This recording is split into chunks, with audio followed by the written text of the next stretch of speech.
Alright, this is Upashi, and I need you to tell me I am not losing my mind. Is the World Cup rigged for Argentina?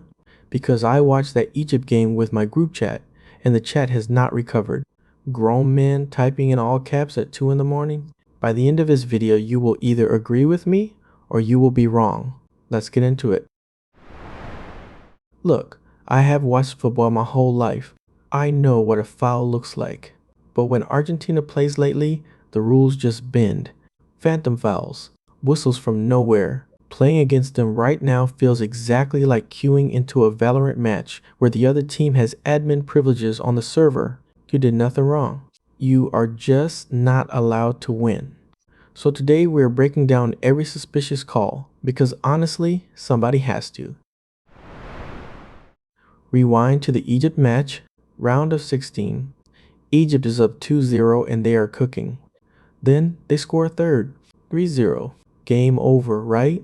Nope. The referee jogs to the monitor because 17 seconds earlier, someone committed a foul in the build-up. 17 seconds, bro. That is not a video review. That is archaeology. And look, maybe it technically was a foul, but if it was, why did play even continue that long? You cannot trace a playback that far on a football pitch. It is the butterfly effect in real time. A guy steps on a toe at midfield, and a full minute later, a World Cup goal just evaporates. And then, right after, Mohamed Salah gets absolutely wiped out in the box. Nothing. No whistle, no check, no monitor jog. We went from a 3-0 Egypt masterclass to an Argentina comeback win. I am exhausted. Egypt is exhausted. The only people not exhausted are wearing blue and white. It is peaker's advantage for 90 straight minutes. You grind 300 hours of practice and the server code deletes you anyway. The Egypt coach straight up called it rigged in the press conference, and half the internet is ready to riot. But we cannot only talk about Tuesday because this trauma runs deep. The whole rigged narrative started back in Qatar, and I will be honest with you, that storyline was written like a movie ending.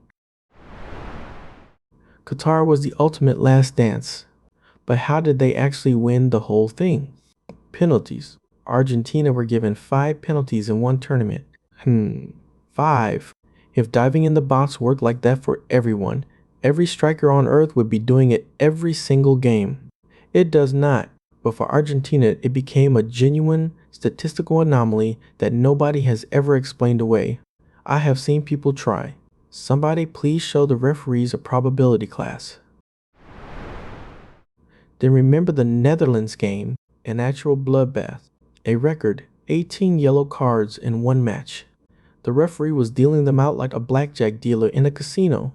Everyone swore the fix was in right there. But hold on, let me argue against myself for a second, because that is only fair. If the organization truly wanted Argentina to win, would they really hand France 2 penalties in the final? Would they let Mbappe score an entire hat-trick just to force a penalty shootout and give the whole planet a heart attack? If this thing is scripted, the writers hate themselves. That is objectively terrible screenwriting. If you are rigging a game, you win 2-0, you go home early, you beat the stadium traffic. So no, I do not actually think there is a guy in a dark room handing referees bags of cash. It is something sneakier than that. What we are actually watching is subconscious bias. When you referee the reigning world champions, human nature kicks in whether you like it or not. Every 50-50 call drifts toward the golden star, the same way the favorite always gets the benefit of the doubt. It is not wrestling. Nobody is writing a script. But it does mean that to beat Argentina, you have to win by 3 clear goals, so the monitor cannot ruin your life. And if you made it this far, you are legally required to subscribe to Ubashi. My group chat needs backup,